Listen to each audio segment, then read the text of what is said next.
Finish up just a couple quick examples. We're going to work with activities 10 and 11 from our example sheets from today's class, as I promised at the end of the day. We're going to work with our original data set all the way back from activity 1. It's going to have some very clean numbers for us to work with to demonstrate a couple of important concepts. So first things first, you can see, hopefully the calculator window is big enough that you can see this, but in any case, both of my calculators, my slightly newer one, my slightly older one, they both have the data set populated in L1. If I go ahead and run my 1var stats against each of these, 1var stats on L1 by default on the calculator on the right. This one has a few more nice little menu prompts to me. So my 1var stats over here asks me what list I want to work with and also prompts me for a frequency list. I want to work with L1. I don't have a frequency list, so I leave that empty and just run calculate. And we'll get all the famous numbers that we already did. Now, one of the things we talked about in the context of the end of the examples we were working with was identifying outliers. Members of the data set that I guess maybe are considered unusual or ones that we just don't feel quite good about. And how do we determine those values? We work with the following basic formulas. We first and foremost compute our IQR, which is the Q3 value, 75th percentile, if we want to call it that, or the third quartile, minus the Q1, 25th percentile, first quartile. From there, we'll compute a value that is IQR times 1.5. So let me just write that. Put it back in front of us. IQR times 1.5. That's how far we'll allow ourselves to be to the right of Q3, to the left of Q1. And so what you see in this little contrived diagram is I've just identified my Q1, I've identified my median, I've identified my quadrant 3. This value out here, I'll kind of call it a boundary value. It's just what? Anything beyond this I consider an outlier. So quadrant 3 plus 1.5 IQR. Over on this side, Q1 minus 1.5 times the IQR. That's as far left as I'm going to allow myself to go. This distance. I can go this distance to the left from Q1. I can go this distance to the right from Q3. Anything in there, I'm going to say, okay, I'm fine with that. Anything beyond, either to the left or the right, that's going to be an outlier. So very quickly, an outlier is what? Any value that would be Q3 plus 1.5 the IQR, bigger than that. Or an outlier is a value that is what? Less than Q1 minus 1.5 times IQR. Remember, you can have lots of outliers. There's nothing wrong per se with having an outlier. It just has an outsized impact on some of our statistics, and it's something that we need to be very acutely aware of. Now, when we run our 1var stats, we got the lovely numbers that we had already recorded. I'm just going to mention a couple of them down here, and then we'll talk in the context of, well, are there any outliers here? So, cover up a couple pieces of handwriting very quickly. And here is the summary that we came back with. Sorry, that's a little bit crooked, but just trust me for the moment. On data set 1, we came up with a min value of 1. Q1 was 8. Median was 12. Q3 was 19. Max was 26. Remember, that links to our 5-figure summary. I could put out a nice little summary of the data I found. It's at least one way of describing it using these 5 values. My IQR is what? 19 minus 8, it's 11. If I multiply that by 1.5, 1.5 times 11 is 16.5. To identify outliers in this data set, I could go what? 19 plus 16.5 is 35.5. That's my upper bound that I'm okay with and not consider outlier. 8 minus 16.5, sorry if my decimal spot is not quite as clean or visible there, kind of got a little bit stuck. Negative 8.5, and if I look at my data, none of it lives there. This is an example. My data set does not have any outliers. Now, how do we show that? Well, another tool that's available to us, and this is the one you're going to read a little bit about and we'll do some more practice with, is something called a box plot. And a box plot really is almost as kind of a graphical representation of the 5-figure summary. These are a few box plots right there.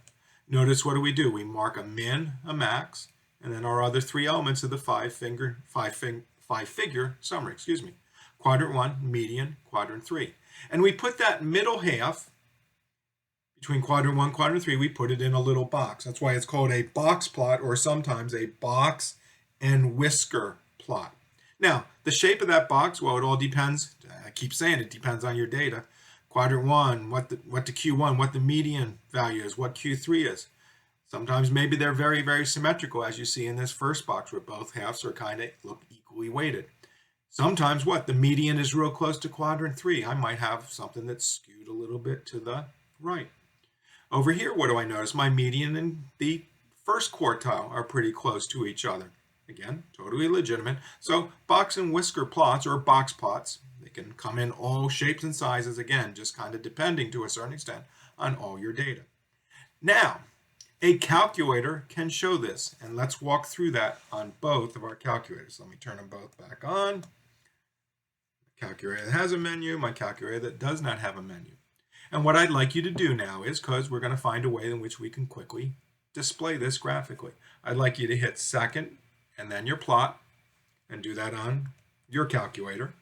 And make sure your stat plot 1 is turned on. So I'm going to highlight it with both calculators and set it to on. Both of my calculators I now have set on. And then I want you, what type of plot do you want to do? I want you to go down, look at your list. Again, depending on your calculator, you might have one that gives you just 6 options all strung across, or maybe 2 sets of 3. I want you to pick the 4th one. So as you go down, pick the 4th one. In my case, on this calculator, what do? It's actually already been highlighted. And you can see that my 4th one, that's the one that's blinking now. That's the one that I want you to highlight. For your X list, I want you to do L1. Frequency, just put in a value 1. Don't put in an L2 or anything here. We're just working with a 1 variable here. We put all our raw data in. We're not going to do that frequency list in L2 this time. From there, if you got a nice calculator, it's going to do, hey, what color would you like me to use? And we'll talk about color to use for what. But make your mark. You can choose anything. I think I've chosen an asterisk on both of these examples. Oops, let me go back down. Option, excuse me. Let me get myself reset here. Option 4 is chosen. And then down on this last one, I think it looks like I'm going to do a open square on this. Over here, it looks like I kind of have a dot or something. So no problem. I've set up my plots. And we're going to develop and draw this box plot now. So let me do second, quit on both calculators. Whoops. Now what I want you to do is, I'd like you to hit your graph button on both calculators. Now, you're going to have to test this out on your own calculator as you go, and you might see things a little bit different than I do. On one calculator, I got a very nice little box plot. You can kind of see all 5 values. On the other one, the one on the left, I didn't. And why is that? It all depends on how my viewing window is set up. I got lucky on the right-hand side that I had a compatible viewing window. So let me do the following real quick. I'm going to do a zoom. I'm going to go into standard over here on this one. Look at what my dot plot now has done. I can only see my box plot. I can only see some of it. And this is something that you always want to be aware of whenever you're working with problems like this. And you're working in your calculator to graph some statistical output or whatever. If you can't see your graph, you need to make it fit your calculator. So please go back and hit your zoom button. And you want to choose option 9, zoom stat. What's that do? It zooms in the viewing window to match the characteristics of your stats. In other words, to match your data. And I'm going to hit enter now. And look what I get on both. I get a nice, clean box and whisker plot. Apologize that the color might be a little bit tough on my fancier calculator over here, but you're seeing the same thing. Your calculator is not smart enough that it can actually build us a wonderful graph and actually label our x-axis, so on and so forth. But what we're seeing here is a graph, a box plot of our data. And a nice thing is, you'll notice that there are no outliers. How do you notice that? Well, we're going to build an outlier very quickly. We're going to change one of our data points, and we're going to see what kind of difference we get when we do these plots. And that was the last activity that we set things up for in activity 11. We had already worked through this. We already identified no outliers. Remember, what did we say? In our example, we could be as big as 35.5 and say no outliers. We could be as little as negative 8.5 and not have any problem. So in activity 11, what I've asked you to do is change the value in your list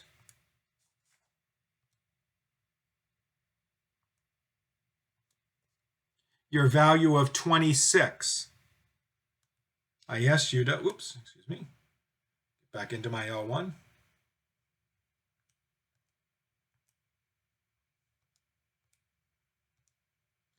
The value that was 26, I've asked you to change it to 37. I'll do it over here. And we're going to do the same thing over on our other side. Change that 26 to 37. By the way, it doesn't change any other pieces. It did change the max or whatever, so it would change the range that we have. But this one value, it didn't change the location of Q3. It didn't change the location of Q1. It didn't change the median for that matter as well. That all stayed. But what do we now have? That value of 37 is beyond that 35.5 threshold that we were comfortable with. We now have an outlier in our data. If I ran all my stats, just about everything's going to look the same. Going to see some differences in some of the numbers. The mean will obviously change in some other pieces. But the elements of my box plot, a lot of those pieces are pretty consistent still. And my rule still stayed consistent. That one value didn't change the IQR. Look what happens now when I hit my graph.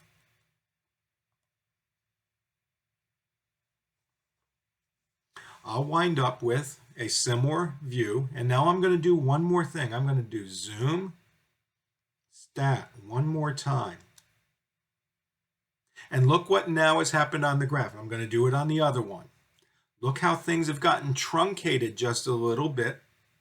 And look what's going to happen over here on the far right side. You'll probably see this a little bit better. I got to zoom, stat, because my numbers have changed. So my scaling has changed as well. And look at what now has happened. That max value that I used to put out there at 35. Now look what happens. It's kind of moved in. It's no longer a max value. And what am I seeing way out here? I'm seeing a dot for that value 37. That is reflecting the fact that that is an outlier. Your shape of your box plot will change. You'll no longer have your outer boundary in the box plot be the actual max. Because why? You have an outlier. So just be aware of this as we work through box plots or whatever. If you get something perfect, do a zoom stat. Make sure that you don't have a dot. Remember, that's how you set up your plot when you were doing some of the work. When you did your stat plot, let me get back out. Second stat plot. Notice in my plot 1, what's the last thing that's down here? What symbol do I want to use when I have an outlier? Just for the heck of it, let me do the following. I'm going to change this. I'm going to say, let's do a plus sign. So watch what happens when I rerun the graph. What used to be a dot way out there is now going to become a, hard to see, apologize for that, but on the video, hopefully it'll look a little bit bigger. You'll see that's actually a plus sign. So zoom stat, always make sure you do that as you're working through your data. It recalibrates everything. And remember, in a box and whisker plot, or what the book typically calls a box plot, outliers are going to show as these kind of funny little characters, however you set up your plot window. Now, knowing that you have an outlier is going to be something very important as you start to discuss the characteristics of your data. So there we go. This is the quick summary of all the different pieces using our data set 1, which is a popular data set for a lot of the things that we do. I'm going to instruct you to read a couple pieces of the book. You'll also get to a section in the book that will talk about calculator skills for setting up a box plot. In case this video was a little bit hard to see, you'll have everything you need to understand that. We'll do more practice with it in the next class. Thanks.